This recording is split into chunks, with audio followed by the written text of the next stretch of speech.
Amen. Ce chant disait ces paroles.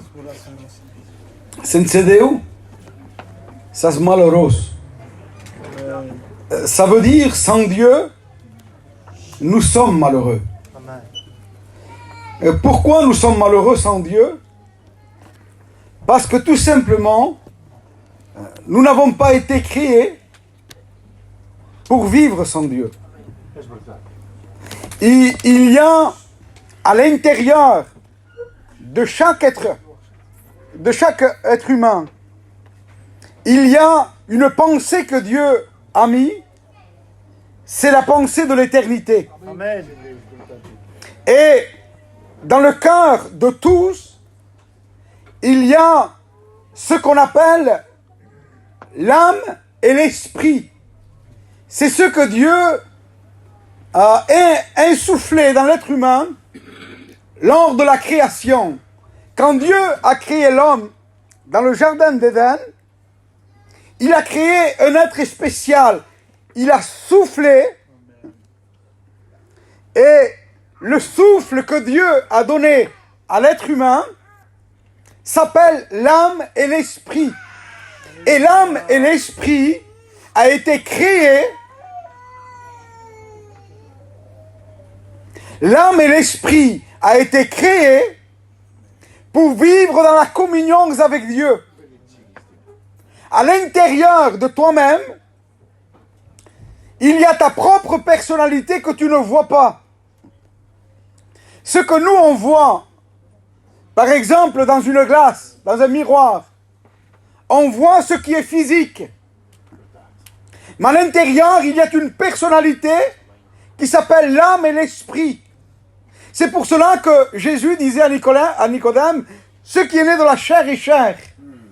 Et ce qui est né de l'esprit est esprit. Par exemple, nous sommes en train de travailler. Je plante un clou avec un marteau. Et à un moment donné, je donne un coup, le marteau dérape et je frappe sur mon doigt. Je vais ressentir une douleur qui est physique, qui est une douleur dans la chair. Sentir une douleur qui peut me faire beaucoup de mal. Je suis au téléphone. J'appelle avec quelqu'un. Tout dépend de la nouvelle qu'il me donne. Je suis capable de tomber à genoux. Pourtant, la chair n'est pas touchée. Le physique n'a pas reçu de coup. Qui c'est qui est touché? C'est l'âme et l'esprit. La personne qui vit à l'intérieur de moi.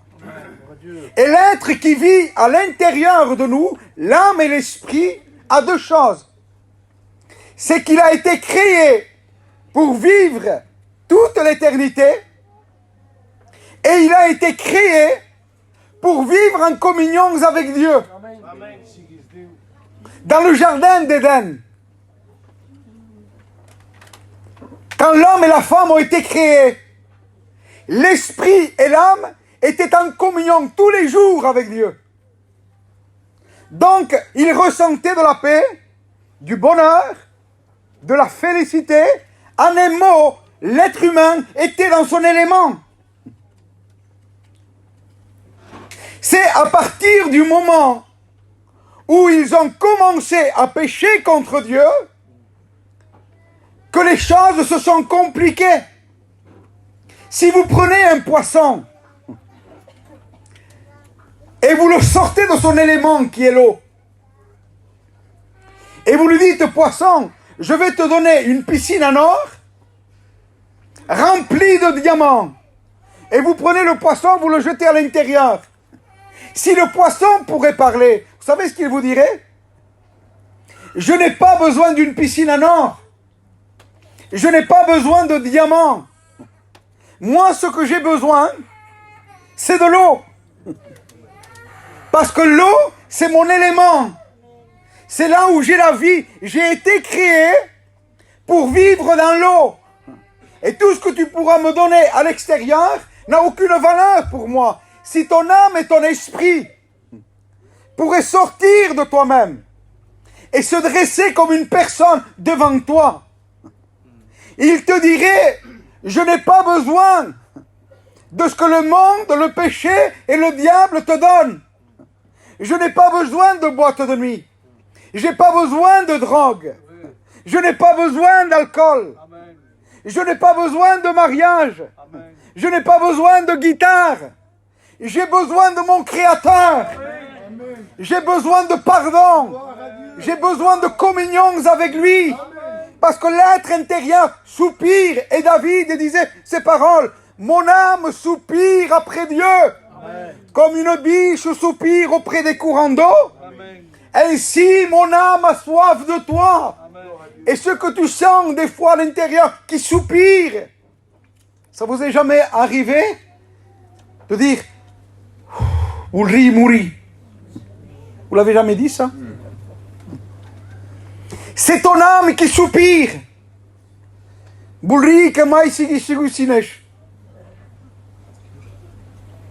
C'est l'âme qui soupire à l'intérieur. Parce que l'âme a un désir. C'est le contact, c'est la communion avec Dieu. C'est le pardon de ses péchés. C'est se blottir avec Jésus.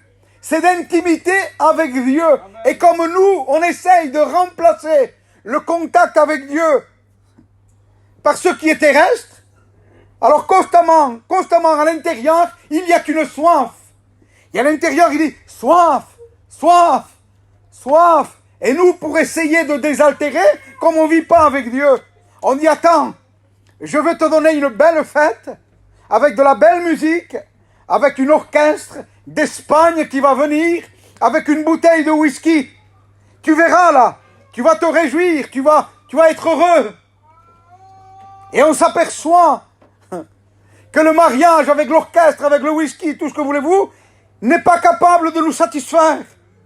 C'est toujours à recommencer, toujours à refaire et toujours à refaire. On me dit attends, on va partir à Walt Disney. Tu verras. On va essayer de trouver notre compte. Et on véhicule notre personnalité. Et on va à Euro Disney. Et quand on va à Euro Disney, on se perçoit qu'il y a de l'angoisse, qu'il y a de la tristesse, qu'on n'est pas satisfait. Alors on se pose la question, on dit mais pourtant, j'ai tout ce qu'il faut, j'ai de l'argent, je suis à Walt Disney, j'ai mes enfants en santé, tout le monde va bien, il ne me manque rien, et je ressens de la tristesse. C'est normal. L'intérieur n'a pas Dieu. Amen. Tu ne vis pas en paix avec Dieu. Amen. Tu n'es pas réconcilié avec le ciel. Tu n'as pas expérimenté la croix. Tu n'as pas permis au sang de Jésus de te purifier. Alléluia, tu ne t'es jamais repenti devant Dieu. Tu vis en guerre contre Dieu car le mot péché veut dire guerre et révolte contre Dieu. On est constamment en guerre contre Dieu. Moi en guerre, pas du tout. Je vais à la réunion. J'aime Dieu. Tu aimes Dieu. Et tu pratiques et tu vis dans le péché. En vérité, tu n'aimes pas Dieu. Parce que ceux qui aiment Dieu se repentent. Amen. Et quand ils commettent le péché, ils souffrent, ils en pleurent, ils en passent des nuits. Amen. Parce qu'à l'intérieur, ils savent que le péché, c'est ce qui l'a amené jusqu'à la croix. La croix du calvaire, le sang de Jésus, les clous qui ont transpercé ses mains, ça a été à cause de ton péché. Les crachats sur la figure, son côté transpercé, le dos labouré, ça a été à cause de notre péché. Le péché lui a coûté cher. Et nous on dit j'aime Dieu, mais on vit dans le mensonge, on vit dans l'impureté, on vit dans la misère de ce monde. Et on dit mais quand même, qu'est-ce que j'ai? Je me sens pas bien.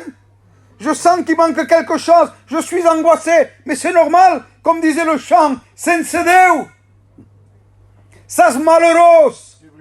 Sans Dieu, on est malheureux. Amen. Parce que la personne intérieure te revendiquera toujours et te demandera toujours la paix avec Dieu. Amen. Mais comme tu ne veux pas te repentir et tu ne veux pas lâcher certaines choses, on dit, espère, on va essayer de...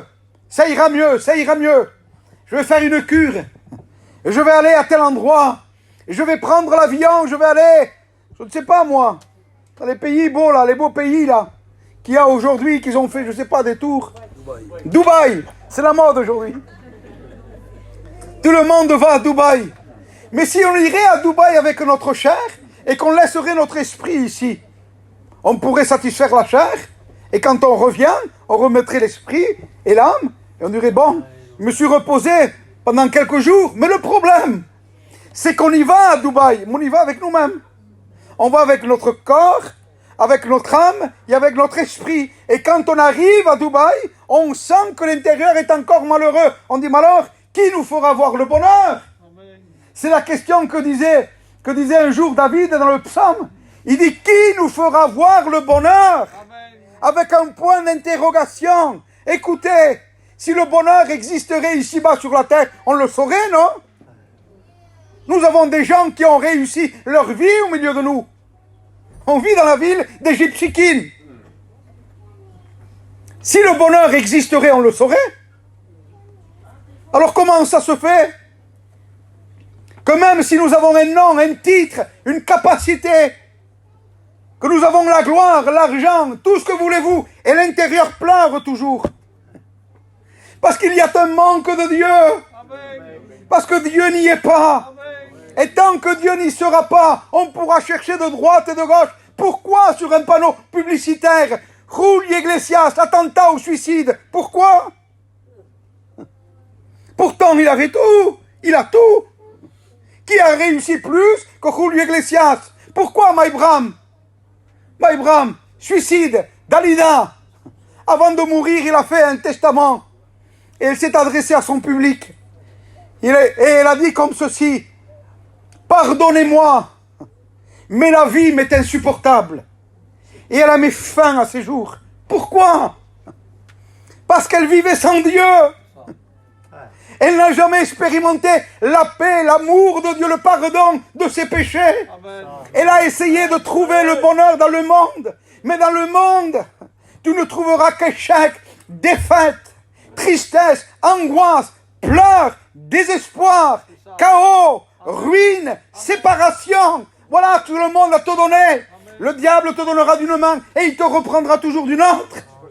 Et tu diras, et au moment où tu penseras que tu as réussi, tu diras, mais c'est ça la vie. Et en plus, la vie, elle passe vite. La vie, elle passe vite. Je me souviens, t'es un enfant. J'allais à l'école ici, Marie Curie à la Roquette, à la maternelle. Et pour moi, ça fait, je sais pas moi, 7-8 ans. Je me rends compte que maintenant on apporte nos petits-enfants. 50 ans sont passés. Vous imaginez? Un demi-siècle. Qu'est-ce que c'est que la vie? Quand on y arrive encore.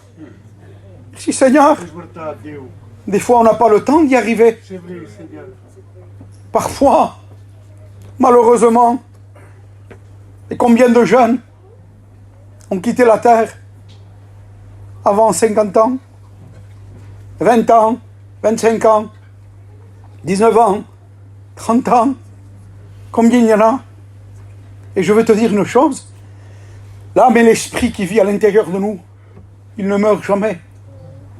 Et comment, pasteur, quand on quitte la terre, quand on est mort, c'est fini, non? C'est là que tout commence.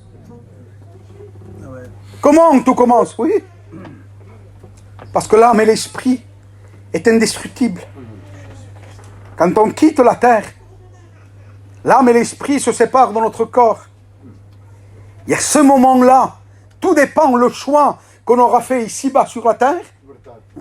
Tout dépend la direction que nous aurons choisie sur la terre. Eh bien, l'âme et l'esprit ira. Attention, c'est sérieux l'évangile. Ce n'est pas un théâtre.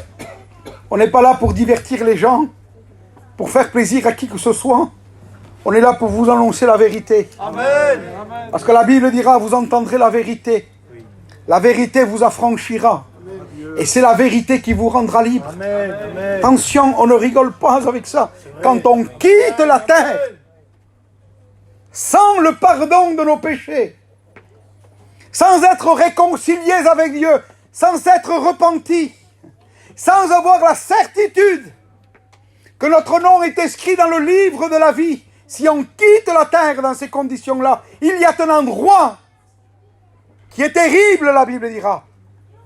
Un endroit de pleurs, un endroit de grincement de dents, un endroit où la Bible nous révèle et nous dit que même les démons supplient Jésus de ne pas les envoyer.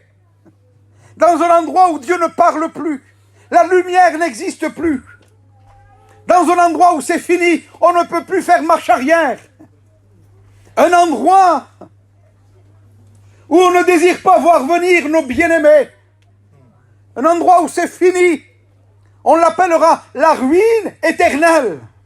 Le lieu de souffrance. L'endroit où il ne faut pas y aller. Et tu me diras, mais pasteur, c'est vrai ce que tu me dis? Je te l'affirme devant Dieu que c'est la vérité. Amen. Amen. C'est ce que la Bible nous annonce. Et nous avons cette conviction que c'est vrai. Un endroit de tourment et de grincement de dents, où c'est fini. Il n'y a plus la possibilité de se repentir. Trop tard. Trop tard. Trop tard. Où il n'y aura qu'un seul mot qui viendra. Remords éternel. Remords éternel. Remords éternel. Dans une flamme où la Bible dira que la flamme ne s'éteint jamais et où le ver ne meurt jamais. Où nous serons prisonniers. Et il y a eu des hommes et des serviteurs de Dieu que Dieu a ravis en esprit et qui a montré certaines personnes qui sont allées dans cet endroit. C'est quelque chose d'horrible. Un endroit où il ne faut pas y aller. Un endroit sans retour. C'est fini. Et ce soir, vous avez un privilège. C'est qu'on peut changer de direction, de destinée. Quel est le moyen, pasteur? Quelle est la solution pour ne pas aller dans cet endroit? Qu'est-ce que la Bible nous révèle? Qu'est-ce que Dieu dit? Qu'est-ce que Dieu dit? Qu'il n'y a pas d'autre nom donné parmi les hommes par lequel les hommes peuvent être sauvés que si ce n'est que par le nom de Jésus. Le nom de Jésus peut nous ouvrir le ciel et nous fermer l'enfer. Si on accepte le Fils de Dieu, alors tout peut changer.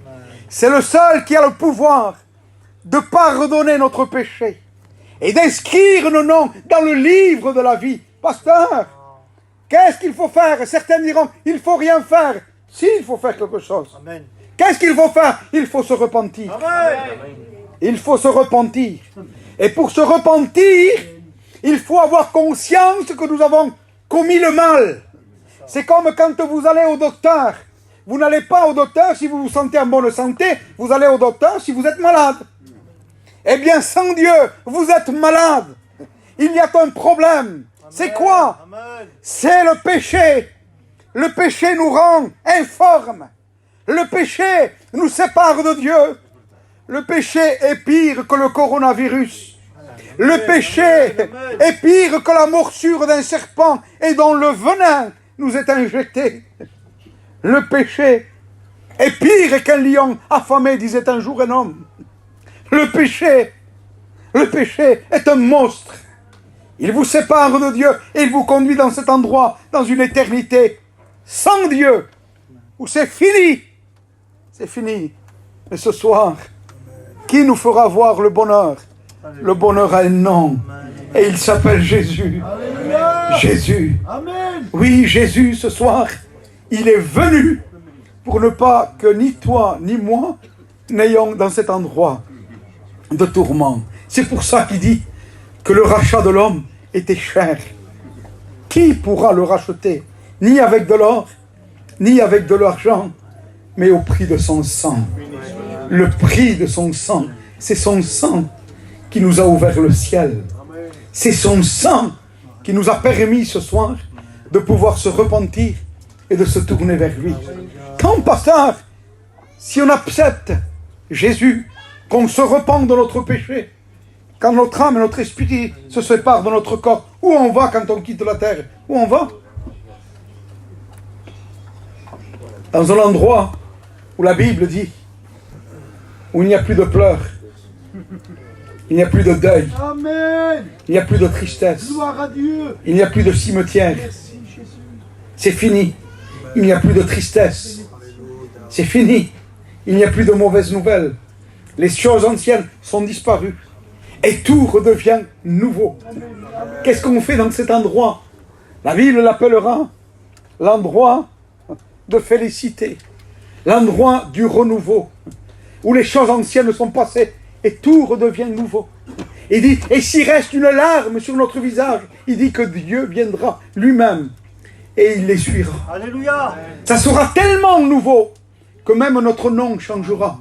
Il dit, nous aurons dans notre main droite un caillou blanc avec un nom nouveau. Et dans cet endroit, on va se réjouir dans les noces de l'agneau. Pour combien de temps, pasteur? Toute l'éternité. Ça veut dire quoi, toute l'éternité? Ça veut dire que le temps n'existe plus. C'est fini. C'est fini. Le temps n'existe plus. Celui qui rentre dans l'eau a réussi sa carrière sur la terre. Celui qui ne rentre pas, celui qui ne s'assure pas l'éternité, on peut s'appeler comme on veut. Nous avons échoué notre vie. Amen. Parce que réussir dans la vie et réussir notre vie, ce sont deux choses différentes. Vous avez des gens qui ont réussi dans la vie. Ça ne veut pas dire qu'ils ont réussi leur vie. Parce que ce qui est important, c'est la fin d'une chose. Vous avez des gens qui n'ont pas trop réussi dans la vie. Mais ils ont accepté le Christ, le pardon de leurs péchés. Alors ils ont réussi leur vie. Parce que leur éternité est assurée. Ce soir, il faut s'assurer notre éternité. Il faut prendre conscience que notre être intérieur a besoin de Dieu, besoin de son pardon, et que nous avons besoin de se repentir. Et que si on se sent mal, si on sent chez nous des mauvaises présences, si on sent que notre âme et notre esprit n'est pas en paix, qu'on ne trouve pas le bonheur, qu'on est insatisfait, que plus rien ne nous fait plaisir, c'est les conséquences de vivre sans Dieu. Mais ce soir, Dieu permet que tu touches le fond, justement pour pouvoir crier à lui. Et quand on crie vers lui, la Bible déclare que quand le malheureux crie, l'Éternel l'entend et il le délivre de ses détresses. On prie le Seigneur quelques instants. Alléluia. Alléluia, nous sommes devant toi, Seigneur.